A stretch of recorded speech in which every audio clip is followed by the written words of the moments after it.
Мир устал от карантина, и страны мечтают, когда к ним снова приедут туристы.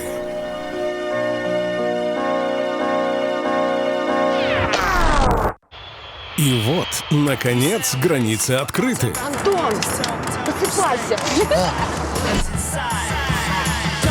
Орел и Решка первыми собирают рюкзак и отправляются в свое новое, долгожданное путешествие.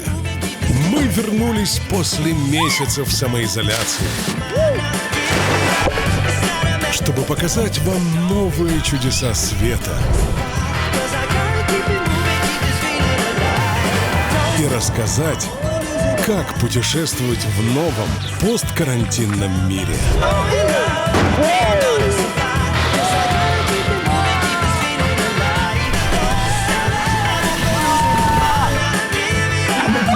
Все, нет, я не могу.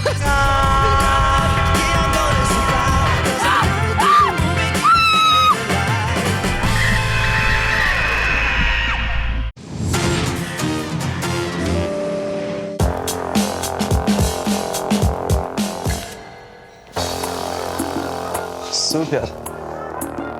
Удобно. Красиво. Вот он, мир привилегий с премиальной картой MasterCard. MasterCard. Давай, вставай, стартовую снимай.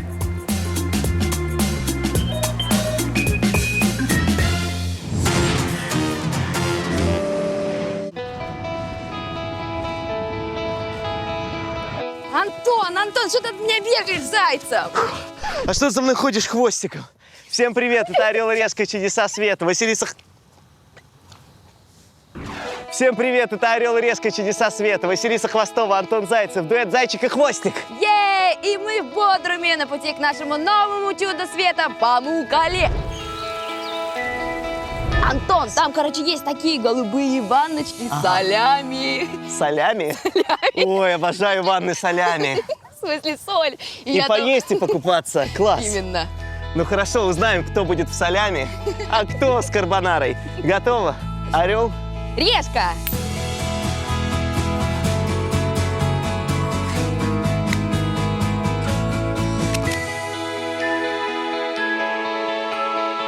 Ага, нет, ты меня сейчас не напаришь. Нет. А, это я опять бедная, что ли? Смотри, когда вот тут профиль, это значит орел. Вот это значит решечка, циферка и твоя бедность. Вот, а в следующий раз мы буковки будем учить. Давай. Ну, спасибо, блин. Я же не виновата, что я не понимаю, где там орел, а где решка. Есть в Турции чудо. Замок, сделанный из чистого хлопка. Памукале. В нем есть каскады, белые и воздушные, как пирожное безе, и бассейны голубые, словно драгоценный аквамарин. Чтобы их увидеть, мы отправимся в Турцию, в солнечный городок Бодрум. Этот выпуск для всех, кто скучал по ласковому, теплому морю. Турецкими угощениями и роскошными отелями. И все это без туристов.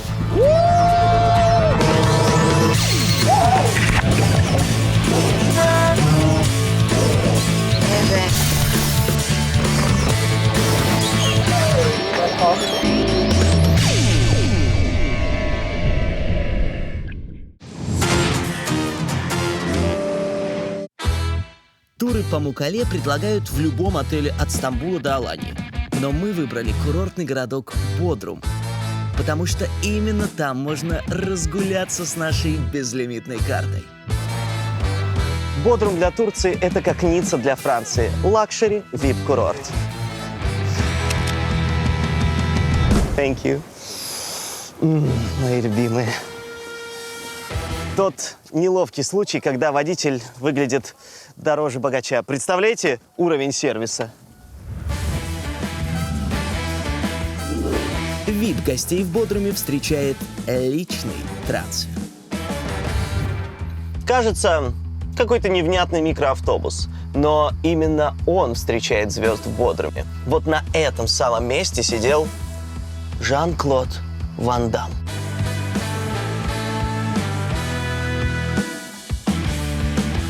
Было.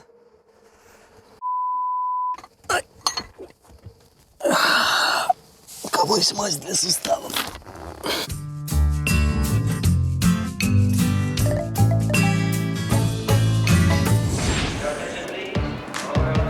Если за вами не приехал трансфер, то из аэропорта можно уехать на дорогущем такси. А можно в 5 раз дешевле на автобусе «Хаваш». Нет, это не еда, а местный рейсовый автобус прямо до центра Бодрума. Sir, money. I want to go to Bodrum. How? Yes. Can you? I should. How much? 23 dollar. What? 23. 23. 23. Okay. Mask? Yes, of course. It's with me. Thank you. О, приятненько. О, thank you. Ой, спасибо, you saved me. Thank you. Спасибо, мой лучший друг. Слушайте, 23 лиры, это получается около $3. Ну, на самом деле, это не так уж и дешево. Но вы посмотрите, зато какой автобус. Он не такой раздолбанный, знаете, как обычно, да? Смотрите, вот так вот. А тут и кондиционер, и сидушка, и что тут еще? Вот столик, можно что-нибудь записать, какие-нибудь свои, я не знаю, умные мысли. Кстати, туристов совсем немного, и это плюс. Так что считай это как персональное такси.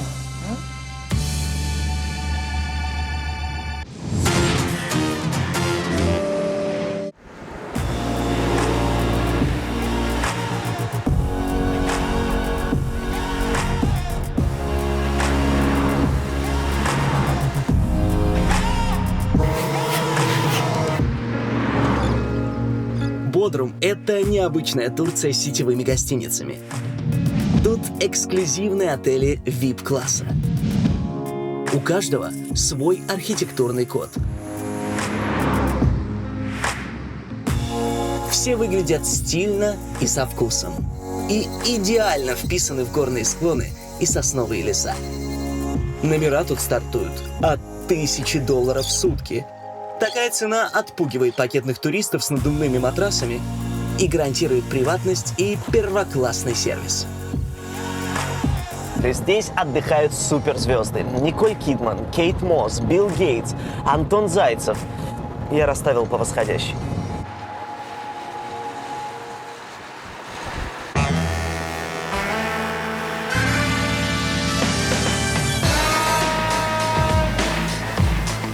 Специально для яхт богачей в Бодруме построили самую большую морскую парковку. Ее называют Ялыковак Марина.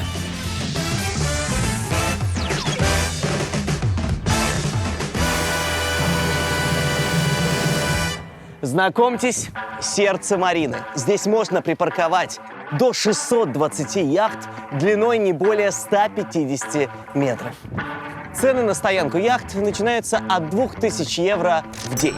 Сюда входит сопровождение судна в марину, само стояночное место и Wi-Fi. Судя по всему, интернет тут летает. Вот такие лодочки встречают судно на входе в марину и сопровождают его до парковочного места. Поплыли? Проведу вам небольшой репортаж из жизни современных миллионеров. Ну кто вам еще такое покажет?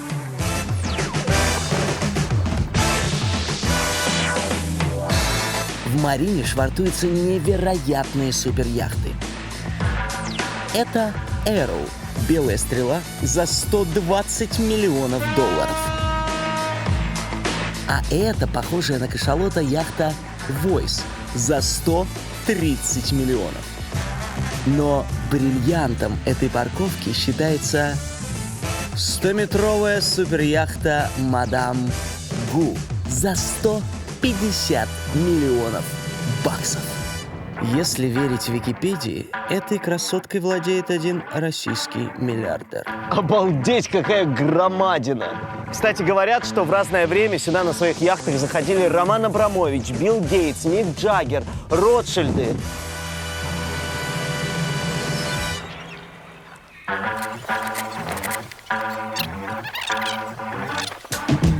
Здесь целый город со своей инфраструктурой. Рестораны, дорогие бутики,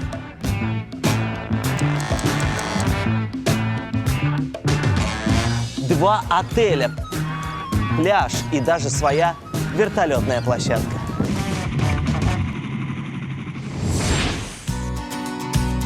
Антон, не пугай народ! У моей мамы подруга совсем не голливудская звезда, летала отдыхать в Бодрум. Так что бюджетный турист тут тоже не пропадет. Видите его море? Эгейское море! Я к тебе плыву, плыву.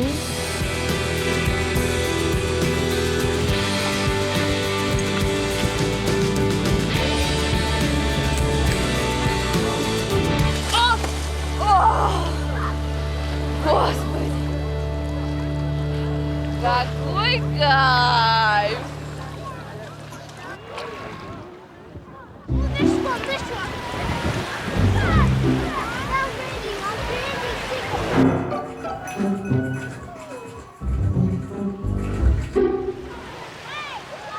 Вы не думайте, что в Бодруме нет других достопримечательностей, кроме шезлонга и бесплатного бара. Пойдемте, прогуляемся и посмотрим.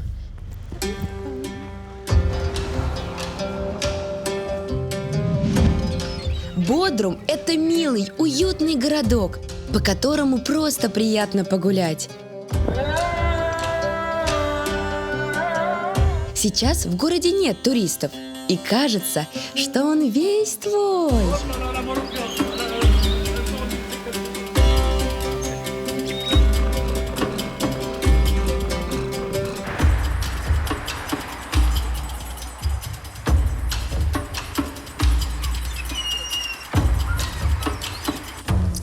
Так, ну что, приключение начинается. Куда мы отправимся? В замок Святого Петра. Вау! О! Да тут клевенько!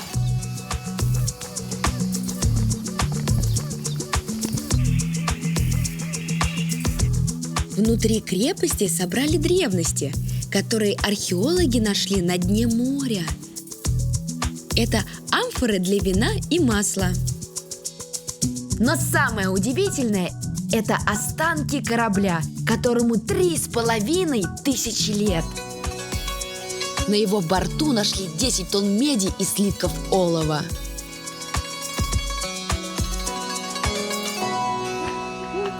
А еще обязательно поднимитесь на смотровую площадку. Лучше вида не найдете.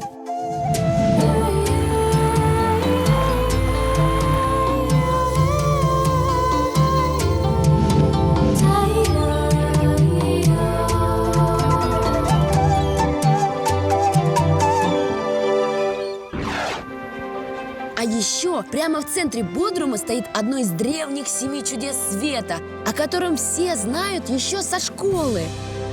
Галикарнасский мавзолей. Однажды правитель этих мест решил построить себе самую роскошную гробницу в мире. Высотой с 15-этажный дом, с поясом из 36 колонн, с сотнями статуй в человеческий рост, мраморной крышей из 24 ступеней, а на ней гигантская бронзовая колесница с лошадьми. Для древнего мира мавзолей был таким же грандиозным, как для нас сейчас башня Бурдж-Халифа в Дубае. Уже не терпится скорее его увидеть.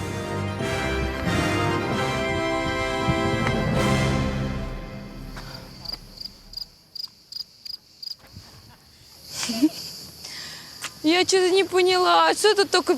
Тут один песок да камни. Где роскошный мавзолей?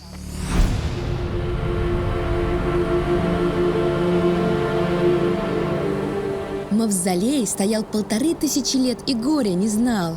Но случилось землетрясение, и он разрушился. Все, кому не лень, стали разбирать его на стройматериалы. Из остатков мавзолея построено пол-Бодрума. Разные крепости в Средиземном море. а скульптуры выставлены в музеях по всему миру. Само слово «мавзолей» пошло от правителя вот этого вот всего чуда света, которого звали Мавсол. Такой вот фактик. После него все гробницы стали называть мавзолеями.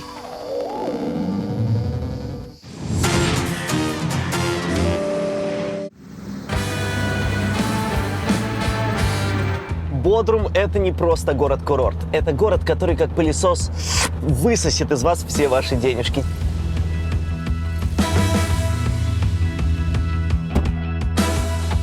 Богач может позволить себе личное гнездышко, а не отель-муравейник на 5000 мест. Поэтому я арендовал самую роскошную виллу. А где дверь? Клево.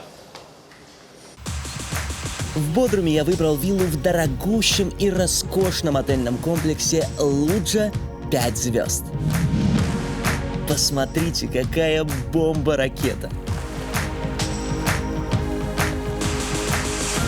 Луджа занял целый склон горы, каскады бассейнов, 7 ресторанов, 11 баров, зоны отдыха. На пляж можно спуститься по эскалаторам.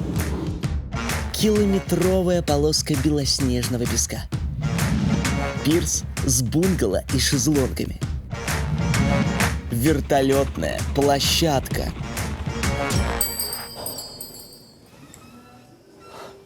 Не кисло.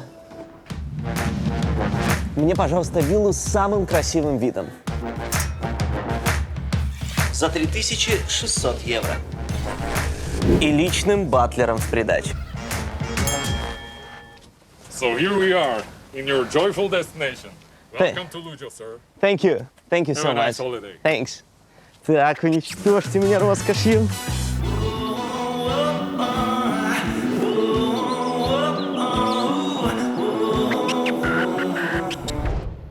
Вилла тут, конечно, рахат луку. Но я заранее знаю, что тут самое крутое, поэтому пошли. Огромная спальня с балконом. Гардероб и ванная. Еще одна спальня. Система «Умный дом». Большая гостиная. Еще одна спальня. Но самое главное тут — бассейн!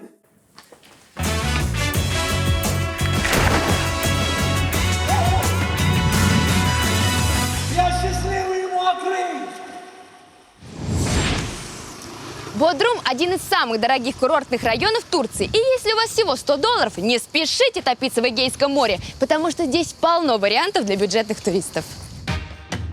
В Бодруме в паре шагов от моря можно найти недорогой хостел и снять койку за $6. Или даже отдельный номер за $19 в сутки. Но есть еще один интересный вариант. Вместо обычного номера – собственная яхта. Привет, Эда! Добро пожаловать на мою маленькую яхту.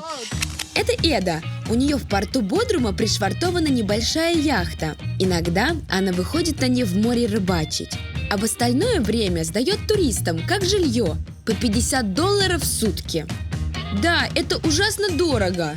Но когда еще со $100 я поживу на личной яхте? Ребята, у меня собственная яхта! Обалденные апельсины! Вау! First. А где я буду спать? Где здесь кровать? Вот здесь. О! Смотрите, ребята! Господи, как круто! Моя собственная кроватка! Она так... Боже мой, какая классная комната! Да, смотрите, как удобно! Поспал, умылся с утра. Тут даже есть, ну вы понимаете, да, что... Маленький такой унитазик. Эда, расскажите, как пользоваться яхтой? Сейчас я все покажу. Ага. Чтобы появилось электричество, нужно запустить двигатель. Потом заводишь ключом, Да ладно. И нажимаешь на кнопку. Вот до чего техника дошла. Если захочешь принять душ, включаешь водяной насос и купаешься себе.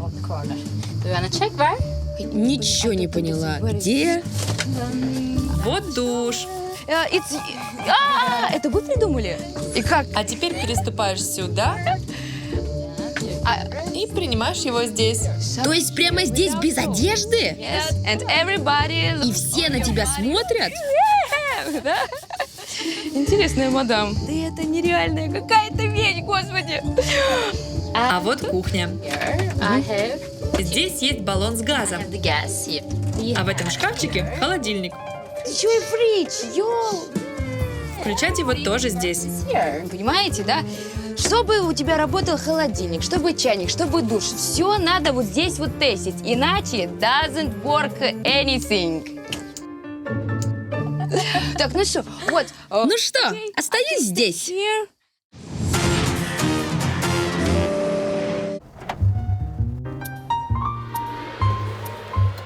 Что нужно богачу, чтобы вкусно и с удовольствием пообедать? Деликатесы и шикарный вид. Рыбный ресторан «Саид», что в центре Марины Ялыковак, для такого обеда идеален. Can I offer something special? Yes, of course. Tuzla levrek. Окей, туза ливрик. Что-то пикантное.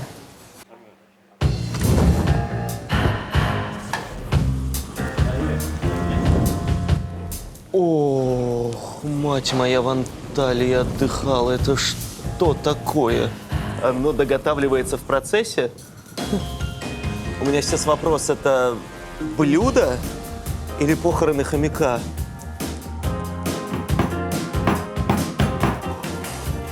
Вау!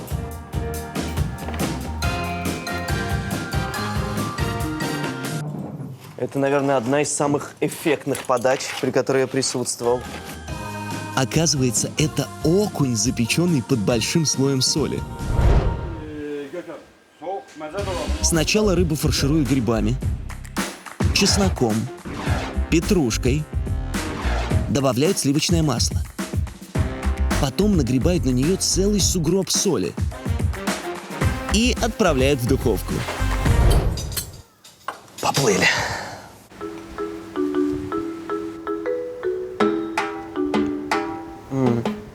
Ощущение, что ты ешь даже не свежевыловленную белую рыбу, а огромнейшую креветку, свежайшую, тигровую, королевскую, слоновью, не знаю, потому что вкус нежнейшей креветки.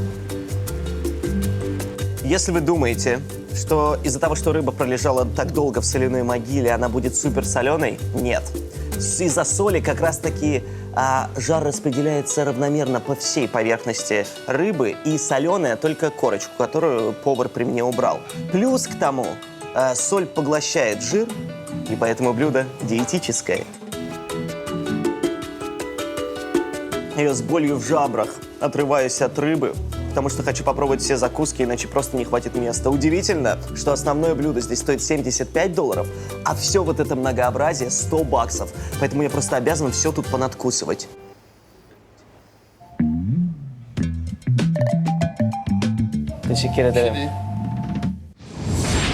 Туристы обычно, которые приезжают в Турцию, не думают о том, как им поесть. Но если вы такой же турист, как и я, вот с рюкзачком, то рано или поздно нужно будет подумать, где полакомиться. Вот, например, вот здесь. Зачем я пальцы в рот засунул? Извините, это не культурно. Hello! Наесться дешево и от пуза можно в ресторанчике для местных «Назик Ана».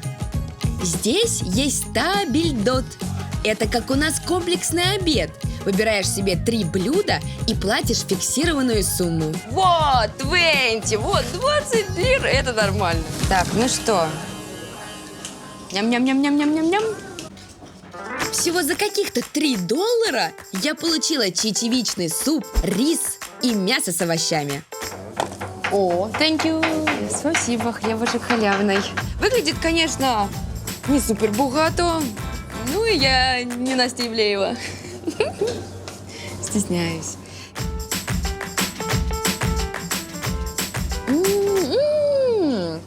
Ой, как вкусненько. Я как будто дома. Мама, ты меня слышишь? Спасибо, Назикана. The second meal is рис. Пахнет хорошо. Так. Это похоже на вот в банках помидоры, да, консервные. Ну, как мама, короче, когда засаливает. Еда простая, сытная, очень вкусная. За 20 лир просто пальчики оближешь. Так что, если вы там трапезничаете, приятного вам аппетита, хорошего настроения и мне тоже. Все, спасибо.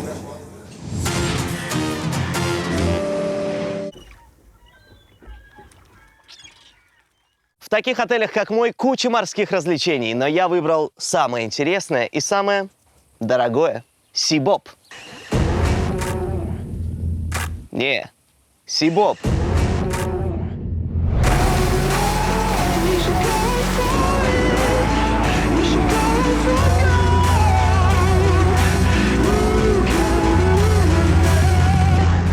Сибоп — это такая маленькая, но шустрая торпеда, которая может катать как по воде, так и под водой. Подскажите, пожалуйста, а как он работает? Что это вообще такое? Он может погружаться на глубину до 40 метров и развивает скорость до 14 километров в час. Он электрический. Управляешь кнопками, как детской игрушкой. И последний и самый важный вопрос. А у вас несчастные случаи были? Еще нет. Все бывает в первый раз. Ох, попахивает болью. На самом деле тут все очень просто. Я мастер управления транспортным средством. Жмешь на синий, он работает, зеленый, добавляешь газку. Едет, еще жмешь на зеленый, едет быстрее, красная, стопорит, поднимаешь его вверх, он едет вверх, вниз он пытается опуститься и серая глушишь. Все просто. А лево-право как? Это я еще не понял, как лево-право. Сейчас пойму. Но вот тут ручки и, видимо, как моциком. В одну сторону, в другую. Куда голова, туда и ты. Главное – орать. Оп!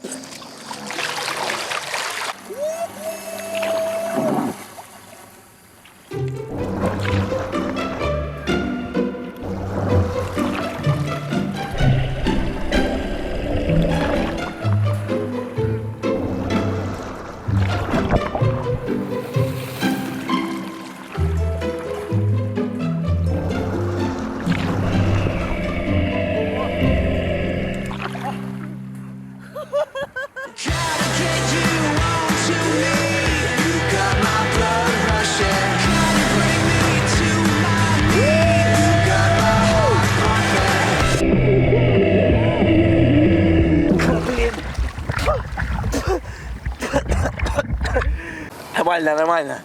Я так и планировал сейчас. Оп.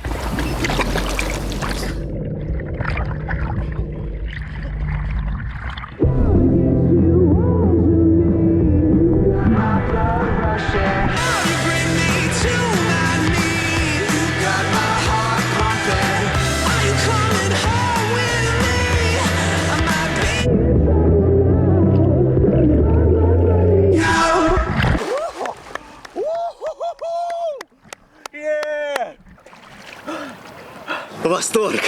По-моему, впервые в своей жизни я не угробил ни транспортное средство, ни себя. Такой послушный электрический дельфин.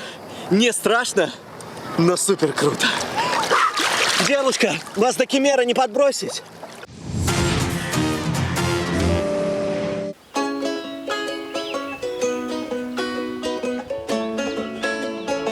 По Бодруму прогулялись. Теперь пора подумать о нашем чуде света – террасах Памуккале. Бараба. О, вот, I want to see this place. Подскажите, а сколько стоит тур? $46. Ага, 46. Сюда входит ланч, проезд, гид и входной билет. Фуд, то тогда понятно. Это самый дешевый вариант? Да, Ну, дороговато, конечно. это самое выгодное предложение. Если ты пойдешь одна, потратишь больше. Знаем мы эти турагентства. Что угодно скажут, лишь бы впарить тур подороже. Но вообще народ здесь доброжелательный. Туристов любят, и многие даже говорят на русском. Так что пойду узнаю, как ездят на Памуккале местные. Привет! Привет. Я Вася. Махмуд меня зовут. Вы можете найти автобус отсюда в Денизли. О! Город Денизли. Ага. А из Денизли маршрутки 14 километров дальше от Денизли, города Денизли, Памуккале. Слушай, ну вот скажи, пожалуйста, смотри, получается там билет, да, до автобуса, это сколько вот у меня в среднем выйдет? Из Бодрума до Денизли билеты когда стоят где-то 40-50 лир. 40-50 лир. А оттуда на маршрут, скажем так, 10 лир. Ну, 60 лир. Вход в Гераполис 80 лир. Итак, вместо тура за $46 поездка в Памуккале мне обойдется всего в $20. Вот только дорога займет больше 3 часов. Смысла туда ехать в ночь нет. Лучше поеду к чуду света завтра. А сейчас пойду приму душ на своей собственной яхте и отдохну. Ох, тихо. Don't worry, baby. Так, если что, я знаю приемчики кунг-фу. Тихо. Я сюда, можно зайду, да? Жопикус. Все, фу, слава богу, а. Так, что тут? А, ну можно помыться сначала. Да, вот так. О, вот она, волшебная дырочка. Ну-ка, вот это сейчас будет, конечно, странная хрень. Ленточный червь. Так, все, работает, супер. Тут даже ничего не надо делать. О, по-моему, ноги. Они у меня такие страшные. Как будто я не знаю, что делала. В мазуте купалась. Вот и сейчас обязательно перестала эта фигня работать. Да что, ну почему? Давай! Так, ладно, значит, что она говорила там? Василисочка, слушай меня внимательно, ты будешь здесь одна и не разберешься нифига. Так, она говорила, что-то тут надо нажимать. Я не помню. Ладно, будем нажимать на всякую фигню. Может, вот это что? Нет, это она вообще не трогала. Так, все. Господи, я тут что?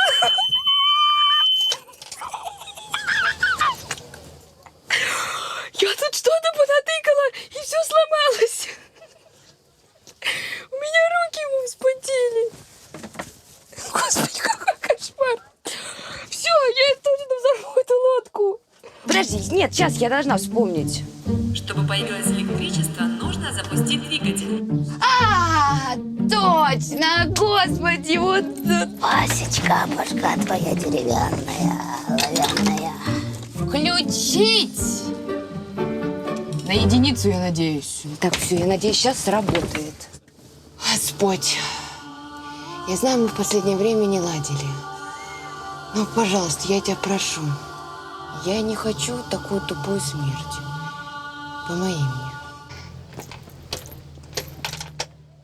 Ну, спасибо, Господь. Теперь она вообще не включается. О, это что было? В общем, спустя 30 минут я поняла. Сначала надо включить двигатель, завести яхту, потом нажать на кнопку и оп! Кайфую! Какое приятное ощущение, как хорошо помыться.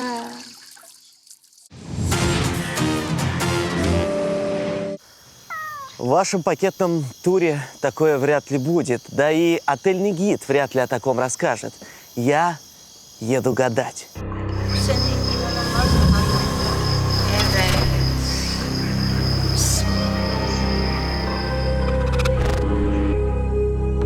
Есть в Бодруме один древний и почти забытый обряд молибдоманти. Гадание на расплавленном свинце. Ну, судя по атмосфере, я пришел в то самое место. Здравствуйте. Hello. Здравствуйте. Сакине? Сакине. Антон. Что это будет происходить? Мы сейчас посмотрим, есть ли на тебе какой-то сглаз. Для начала расплавим свинец, а потом выльем его в воду. И тогда ты очистишься, а сглаз исчезнет.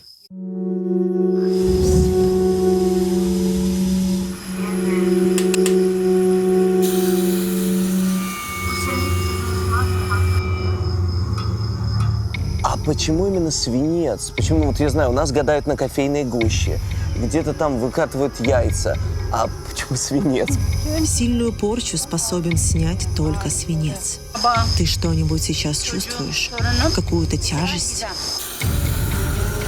Я чувствую испуг, когда передо мной плавит свинец, который на меня выльется. Пока что. Не бойся. Скоро к тебе придет облегчение и душевное спокойствие.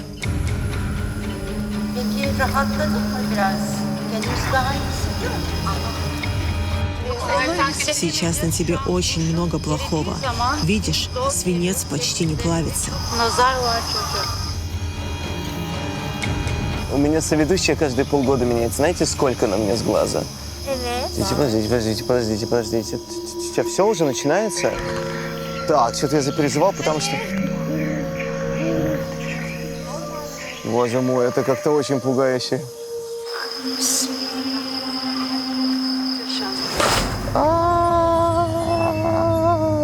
Только не на лицо.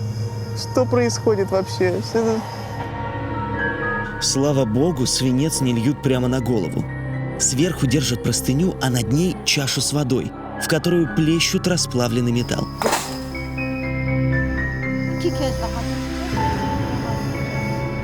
Чтобы порча гарантированно ушла, ритуал повторяют трижды. Ну все, Саня, сейчас 3-й раз, и вроде после него все должно сняться. Заживу новой жизнью.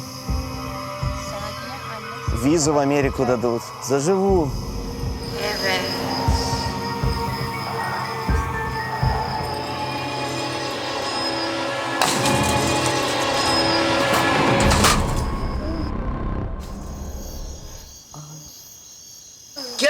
Я давно такого не видела. Саакине сказала, что если свинец так взрывается, значит на пациенте слишком много порчи. Все, что негативное было на тебе, осталось вот на этом свинце. А его можно забрать на память с собой, как вот напоминание о сглазе? Да, будет как амулет. А теперь макни в соль палец. Ну, как у нас встречают хлебом с солью, а тут, видимо, так провожают после ритуала. А вон и хлеб, кстати. Как объяснила Саакине, соль защитит от злых духов. Хлеб же после ритуала принято отдавать птицам или кошкам, а вслед за пациентом выливать воду. Это, по сути, благословение. Слушай, не знаю, сняли с меня с глаз или нет, но это точно самый какой-то добрый, что ли, ритуал, в отличие от всех ритуалов, которые я до этого посещал. Поэтому я надеюсь, что даже если не сняли, то вот их положительная энергетика на меня перейдет. Thank you. Спасибо за сувенир.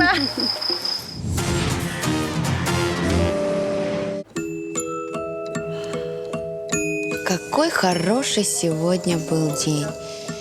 Купалась, развлекалась, чуть-чуть тупила. Можно я пойду спать? Тоже.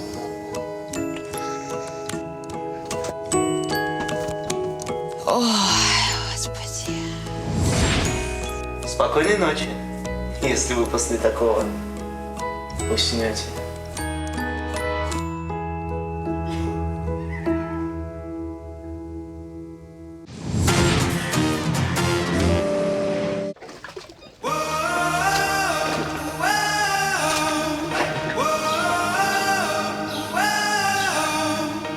По-настоящему доброе, богатое утро – это когда позади тебя соленая вода, вокруг тебя бурлящая вода, а внутри тебя игристая вода. А вот доброе, бедное утро – это когда потратил почти весь свой бюджет, но зато завтракаешь на личной яхте с прекрасным видом. Вот знаете, яичница все, как я люблю. Целую руки шеф-повару.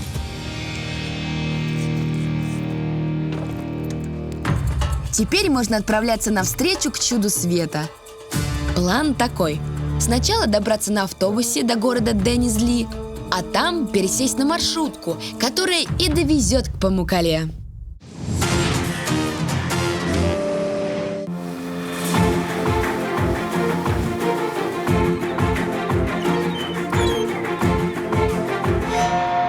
Бодр предлагает туристам миллион всяких развлечений. Снорклинги, дайвинги. Но есть одно эксклюзивное, о котором мало кто знает. Доброе утро. Доброе утро. Хорошего тебе дня. Спасибо. Ребята, это удивительный человек. Единственный в Турции ныряльщик за морскими губками.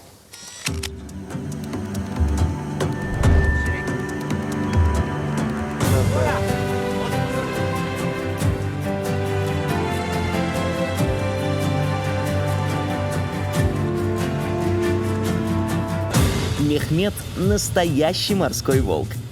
Он устраивает туры для богатых туристов и за $300 рассказывает им секреты добычи морских губок. Да, это вся моя жизнь. Подводный Бодрум я знаю лучше, чем Бодрум на суше. Я ныряю почти 60 лет и провел под водой минимум 20 тысяч часов. Смотри, это губки 1 класса. Они называются мелят. А можно пощупать? Да. Ой, если честно, она какая-то такая противненькая. Такое чувство, что это неподстриженная, обросшая медуза. Вообще губка — это такой морской организм, похожий на мягкий коралл. Он растет на дне, фильтрует воду, добывая из нее себе всякие питательные вещества. Раньше нельзя было просто так взять и купить губку в магазине. И использовали вот такие специальные ныряльщики. Собственно, ныряли за ними, срезали и продавали, а люди мылись. Сейчас во всем мире полно синтетических поролоновых губок. Но настоящие ценители и спа-центры при дорогих отелях заказывают себе только такие натуральные морские губки. А сколько примерно такая стоит? $6-8. Ну, конечно, гораздо ощутимо дороже искусственных губок. Зато пользоваться такой ты сможешь около 20 лет. Дожить бы. Эта губка меня переживет. Ладно, хватит болтать, пойдем нырять. Слушайте, 50-60 лет назад, когда не было аквалангов, как вы ныряли? На борту был компрессор. К нему мы прикрепляли шланг с воздухом, с ним и ныряли. Спасибо, Кусто. Ну все, давай быстрей. Хорошего погружения.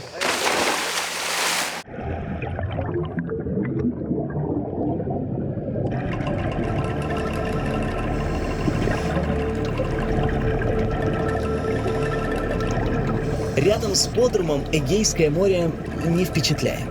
Ни рыб, ни кораллов, только полчища морских ежей с их длинными тонкими иглами. Мехмед предупредил, что они очень опасные. Если игла воткнется в ногу, она тут же обломается, и вытащить ее можно будет только разрезав плоть. А вот и первая губка. Там еще одна. И еще. Но Мехмед показал, что все они не годятся.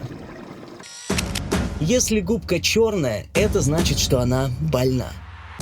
Губки стали болеть сразу после катастрофы в Чернобыле. С тех пор нормальных губок здесь днем с огнем не сыскать.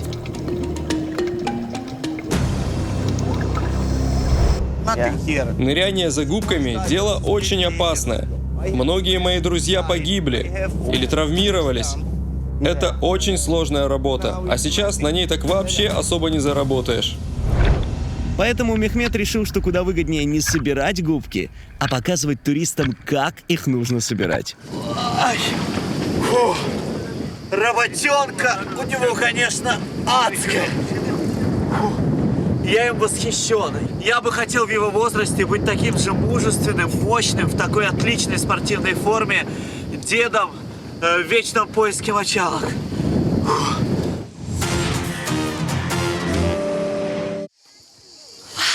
Посмотрите, вот же он, Памуккале, или как его называют, Хлопковый замок.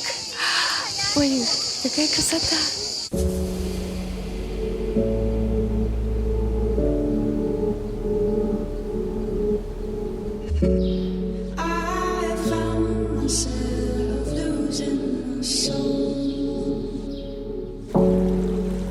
For you, it's all for you. Памуккале – волшебное чудо света. Сначала кажется, что попал в Антарктиду. Вот и огромные айсберги, и белоснежные сугробы, какие-то сосульки. А присмотришься, так словно оказался на Мальдивах с их нежной аквамариновой водичкой. Памуккале называют самым главным чудом Турции. Ой, какая хорошенькая! Ой, тепленькая! На самом деле все это термальные источники, бьющие из-под земли. Они богаты известняком. Ну, по сути, это наша обычная побелка, которым мы красим деревья, стены. Но здесь это называется тавертины. Травертины. Запомните это сложное слово. Вот оно, настоящее райское наслаждение. Но туристы-чертилы превращают это место в ад.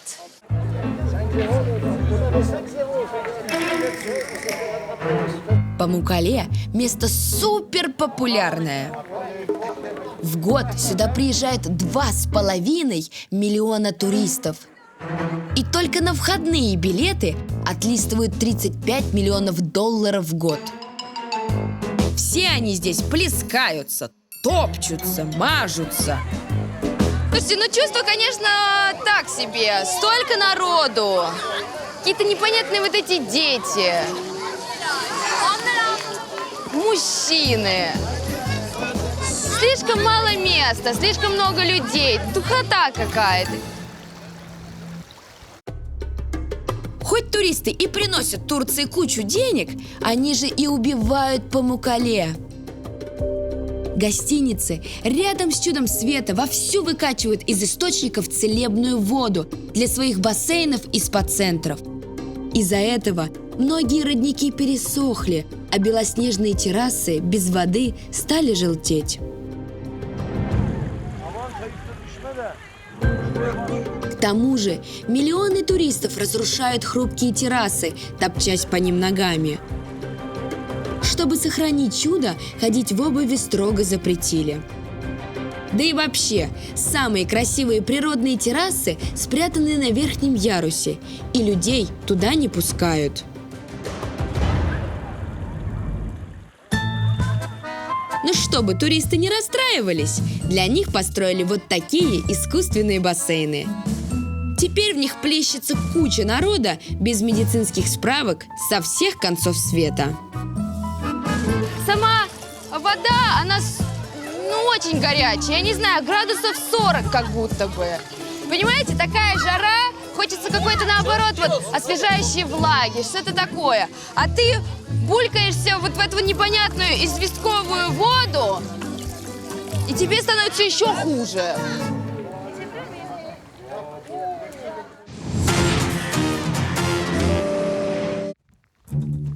После посещения террас не стоит сразу же уезжать. Ведь в стоимость билета на Памуккале еще входит посещение древнего города Иераполиса. Пойдем посмотрим, что там есть интересного. Иераполис – древний город. Представьте себе, что 2000 лет назад здесь уже существовал массовый туризм. Сюда со всей Римской империи приезжали пенсионеры, их женщины, путевочники и, конечно же, гладиаторы, чтобы полечить их побитые кости. Ну, еще и лечили там артрит, гастрит, всяческий ковид. А чтобы римляне могли еще как-то развлекаться после процедур, в Иераполисе построили амфитеатр. Вау! Вы только посмотрите на это, как он гигантский!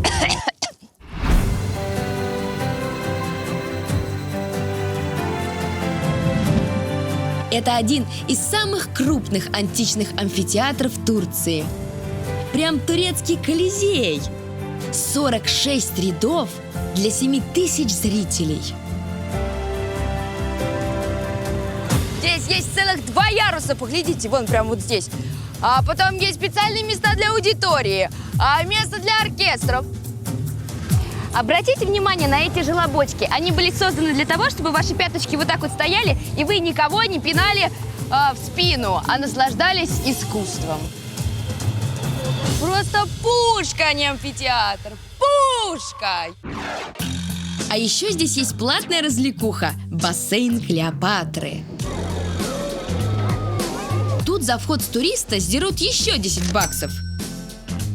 Бассейн Клеопатры – это такой мелкий пруд с термальной водой, в котором интересно разбросаны куски старинных развалин. Вроде как Атлантида.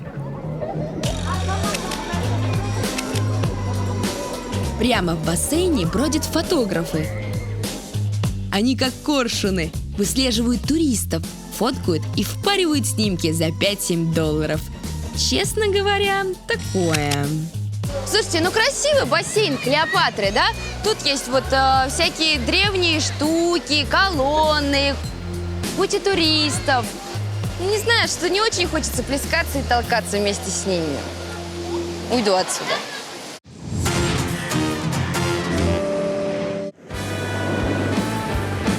Я специально решил добраться к Памуккале на закате. Ведь только так можно остаться наедине с чудом света и насладиться его красотой. Okay, 3, 2, 1, let's go. Run, run, run, run, run, run, run, run, run.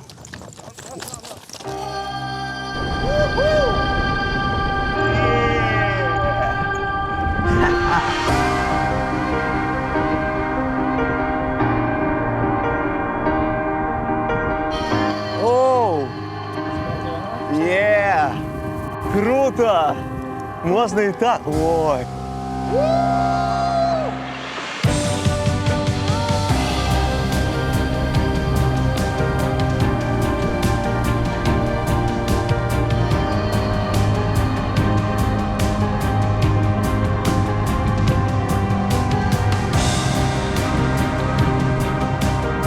Слушайте, ну даже так красиво, ощущение, что летишь над каким-то заснеженным пиком горы.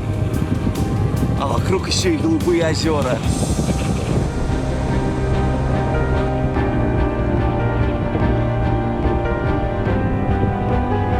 Если честно, сверху оно кажется каким-то очень маленьким таким водным комплексом. Я ожидал, что оно побольше.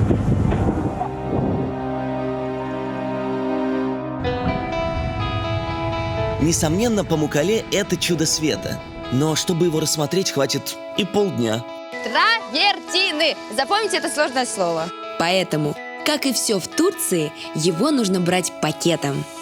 С приключениями. Нормально, нормально. Горой всяких вкусностей. Целую руки шеф-повару. И морем. Ведь все мы успели по нему соскучиться. Ну, спасибо, Господь. Девушка, вас до Кемера не подбросить? Стесняюсь. Эта губка меня переживет. Но туристы-чертилы превращают это место в ад. Визу в Америку дадут. Заживу. Просто пушка, а не амфитеатр. Спокойной ночи, если вы после такого уснете.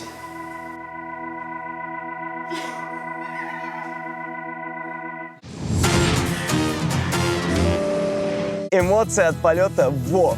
Но на сегодня экстрима хватит. Сейчас позвоню в консьерж-сервис и попрошу найти что-нибудь поспокойнее, но не менее интересное. Так, один звонок, и персональный помощник решит большинство проблем. Слушайте, как раньше богачи жили без этого? Алло? Чудо света еще чудеснее, если прямо под ним спрятаны $100 от Орла и Решки. Чтобы отыскать клад со $100, возле озера поднимитесь наверх. Слева от вас будет известняковый хребет, а справа – кусты. Вот возле последнего куста и спрятана наша бутылка.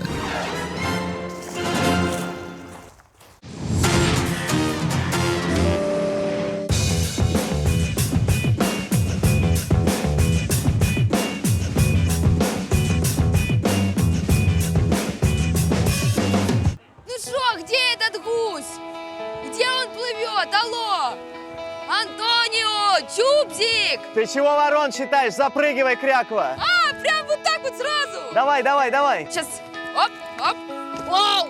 Антон, слушай, откуда ты взял этого гуся? Во-первых, это не гусь, а лебедь. Я все-таки по-богатому, курочка моя. Я гонял на Сибобе, на шикарной яхте и даже дырял с дедом за губками. Поверь, это было по-настоящему морское путешествие.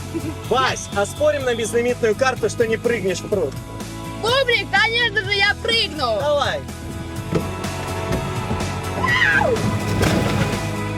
Ну, а теперь поплыли к следующему чуду света. Это чудо тоже родом из Турции. Величественный пролив Босфор. Пока, Васечка! Ой, замечательно. А все спрашивают, почему они у меня каждые полгода меняются. Вот тебе и ответ.